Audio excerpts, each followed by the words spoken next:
Salut à tous les amis, c'est Akon, j'espère que vous allez bien. Aujourd'hui on se retrouve dans une nouvelle vidéo classique où je vais vous raconter des histoires d'horreur qui devraient encore une fois ne pas vous laisser de marbre et vous faire apparaître quelques petits frissons sur la peau. J'espère que vous arriverez quand même à dormir après ces histoires. Donc sans plus attendre, on est parti pour se plonger dans ces histoires.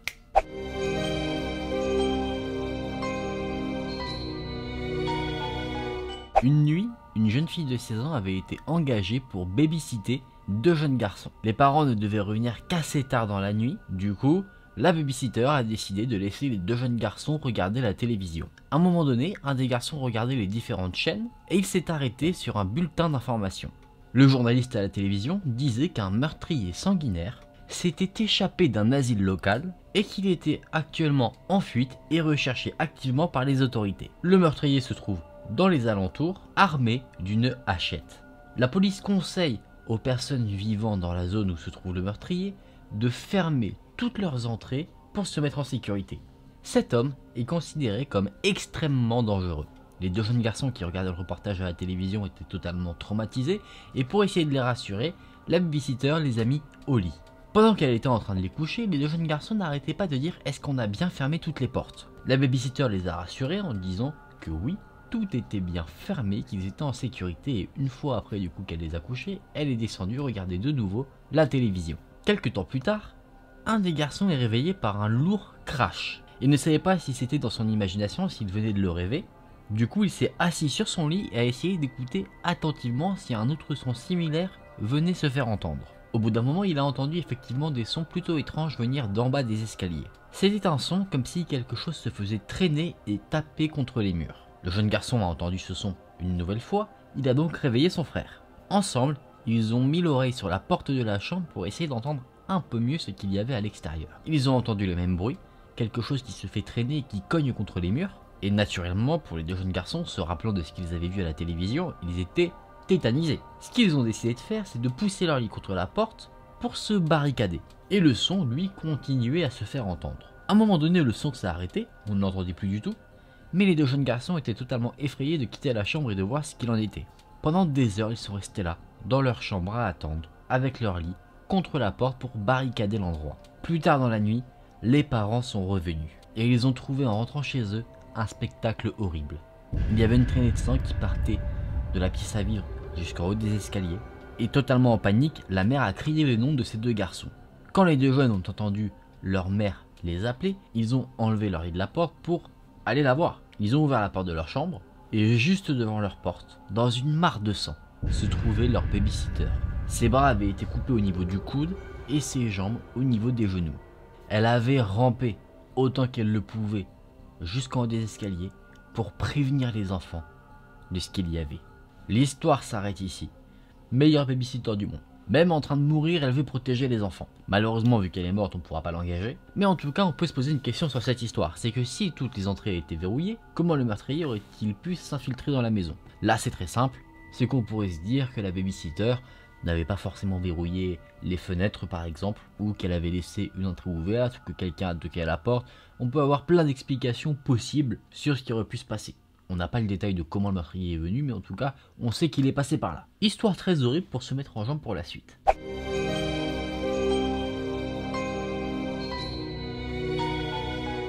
Toutes les nuits, vous vous installez confortablement et en sécurité dans votre maison.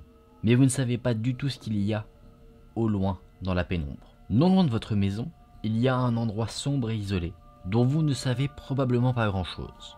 Dans tous les pays, de nombreuses petites villes contiennent ces zones un peu sombres et isolées où vous ne savez pas du tout ce qui s'y passe. Quand j'étais un petit garçon, je vivais dans une petite ville. Johnny Craig vivait dans une rue proche de la mienne et j'étais ami avec son grand frère. Il était juste un enfant, il était juste un bébé à l'époque, je l'ai vu grandir mais je ne lui prêtais pas forcément beaucoup d'attention.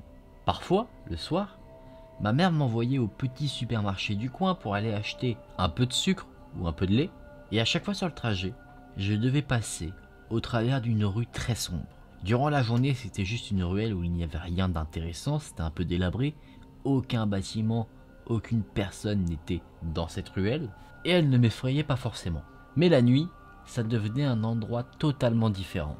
Un endroit isolé, sombre et étrange, un endroit de terreur et de peur. Il n'y a pas de maison aux alentours, aucun lampadaire, la ruelle est plongée dans la noirceur la plus totale. Si on emprunte cette ruelle, c'est comme si on traversait un long tunnel qui n'est pas éclairé. Au loin, on peut voir les lumières des maisons, on peut entendre le son des voitures, et à chaque fois que je devais emprunter ce passage de nuit, j'étais effrayé. Je redoutais ce moment. J'espérais toujours que quelqu'un traverse cet endroit avec moi, pour ne pas marcher tout seul dans cette rue qui me faisait peur de nuit, mais à chaque fois, personne n'était là. Quand je traversais cette fameuse ruelle, j'étais toujours en alerte. Je regardais les arbres, voir s'il n'y avait pas quelque chose d'étrange. Parfois, je me faisais surprendre par un son dont je n'arrivais pas à voir la provenance, et je me disais que c'était peut-être le boogeyman.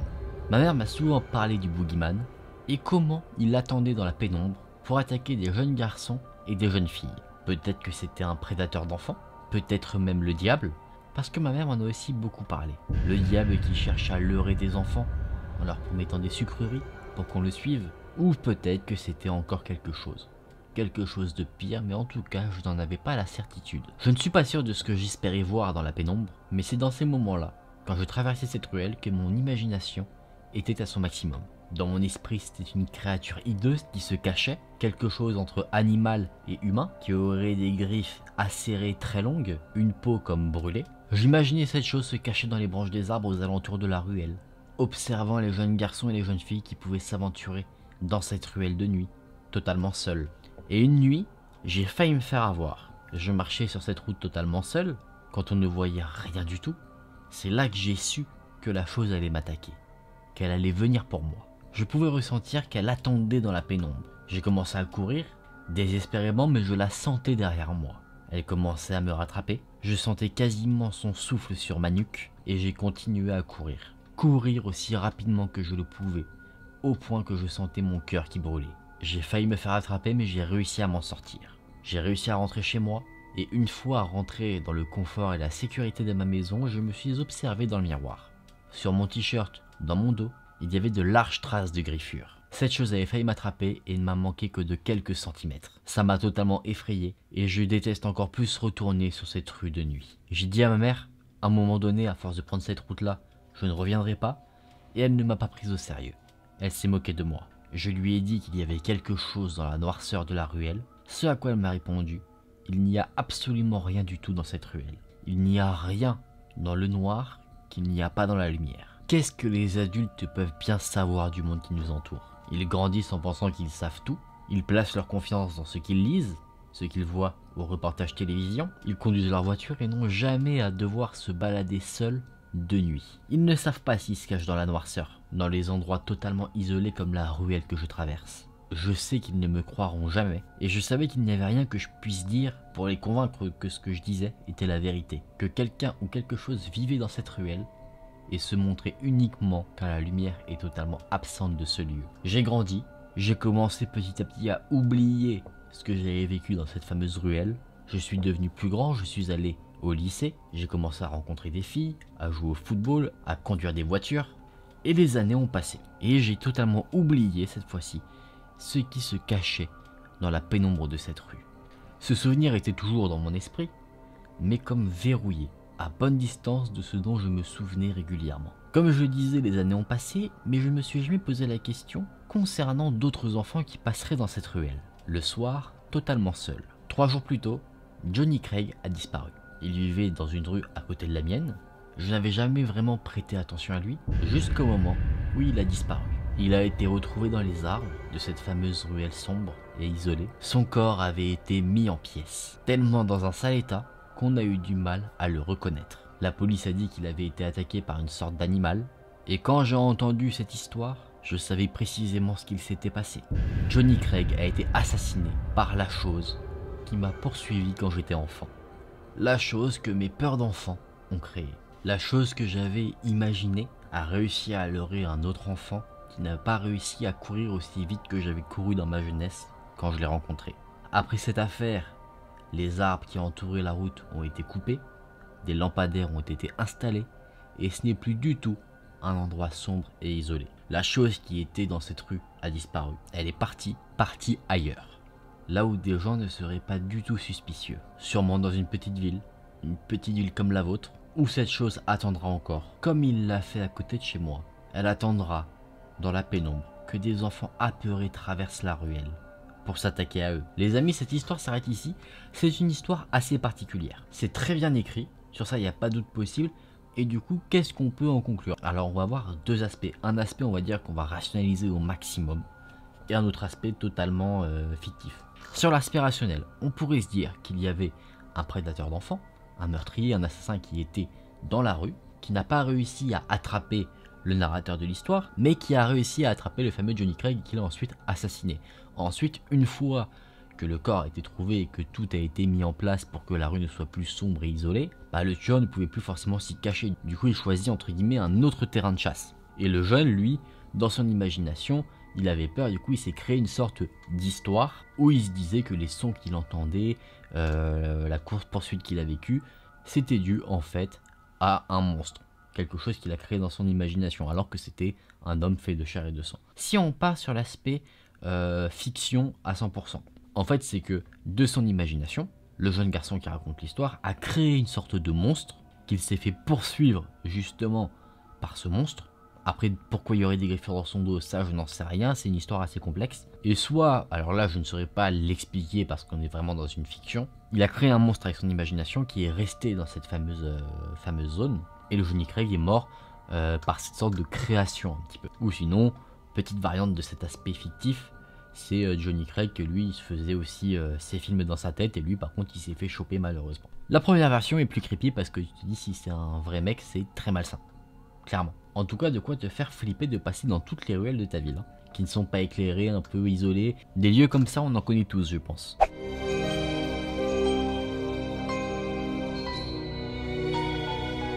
En 1984, il y avait une vieille femme qui vivait dans un manoir sur 2 étages. La femme était paralysée, du coup, elle était en fauteuil roulant. Elle restait totalement immobile et incapable de s'occuper d'elle-même. Depuis la mort de son mari, une infirmière venait à domicile pour s'occuper d'elle, quelque chose de logique. Ce qui était très difficile dans la vie de cette femme, c'est que pour accéder d'un étage à l'autre, il fallait passer par un escalier.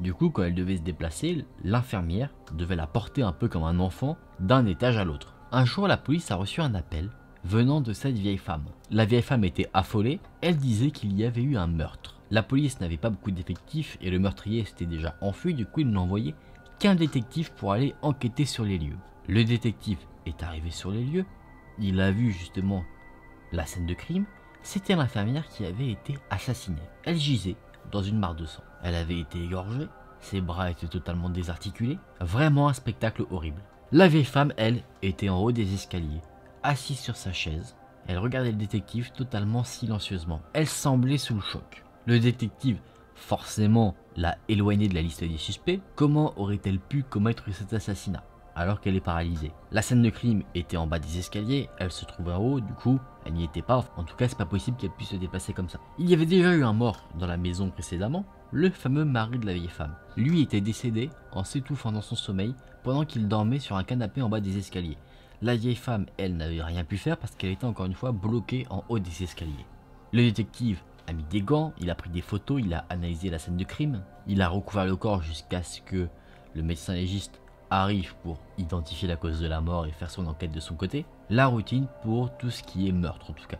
Le détective va chercher dans toutes les pièces du manoir pour trouver des indices, et après avoir fait tout le premier étage, il a demandé à la vieille femme s'il pouvait analyser également le 2e étage. La vieille femme a insisté en disant que elle était en haut tout le temps et qu'il n'y a rien du tout. Le détective décide quand même de monter à l'étage, et un peu plus loin en haut des escaliers il y avait un couloir. Un couloir avec 3 portes qui étaient fermées, et cet étage ne mettait pas très à l'aise le détective.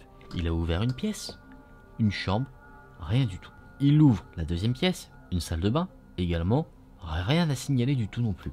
Et s'approche enfin de la dernière pièce. Le sentiment d'anxiété que le détective avait en montant les escaliers est encore plus présent qu'auparavant. Il ouvre la porte, et c'était la chambre de la vieille femme, là où elle dormait. À l'intérieur, tout semblait normal.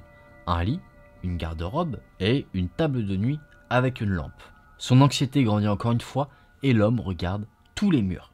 Et ce n'est pas ce qu'il découvre qui lui fait peur, c'est ce qu'il ne découvre pas. Dans aucune des pièces de l'étage, il n'y a un téléphone. C'est un détail que la police n'avait pas retenu à la mort du mari, et là le détective comprend tout. Il sort son arme de service et fonce dans le couloir pour retrouver la vieille femme. Et quand il est arrivé juste en haut des escaliers qui mènent au premier étage, la seule chose qu'il a trouvée était une chaise roulante vide. L'histoire s'arrête ici. Conclusion plutôt simple, la vieille femme a assassiné son mari et son infirmière. C'est une meurtrière qui a réussi à se faire innocenter parce qu'elle se faisait passer pour paralysée alors qu'elle ne l'était pas du tout. Si vous ne l'avez pas compris, ce qui a mis la puce à l'oreille du détective, c'est que c'est la vieille femme qui a appelé la police pour dire qu'il y avait eu un meurtre. Sauf que elle ne pouvait se déplacer d'un étage à l'autre uniquement en étant portée. Et là, elle était bloquée au deuxième étage.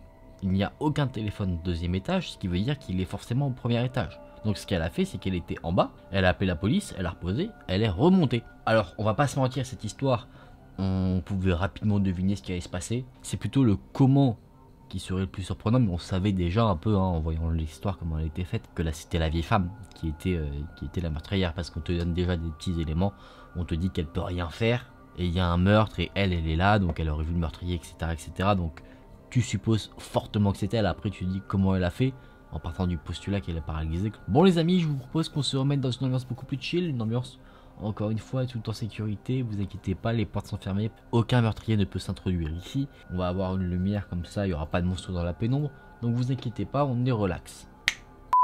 Bon, c'était des histoires sympathiques. Pour moi la seconde histoire était un peu complexe, c'était assez, c'est assez compliqué, c'est très bien écrit, mais peut-être trop bien écrit pour que ce soit le plus compréhensible parce qu'on a plein de détails et je pense que c'est plus une histoire qui se lit plutôt qu'il ne se raconte. En tout cas, vous me direz en commentaire ce que vous en avez pensé. Sinon, pour les deux autres histoires, c'est des histoires totalement classiques. L'histoire de la babysitter est très cool, je trouve, d'un point de vue horreur évidemment. Et la dernière histoire, j'aime bien cet aspect un peu enquête et le meurtrier, même si on sans doute n'est pas censé être la personne qu'on soupçonne dans un premier temps. Donc des histoires plutôt sympathiques, je trouve. N'hésitez pas à me dire dans les commentaires quelle histoire vous avez préférée. Si la vidéo vous a plu, n'hésitez pas à liker la vidéo et à vous abonner à la chaîne. On se retrouve très vite dans une prochaine vidéo. Salut!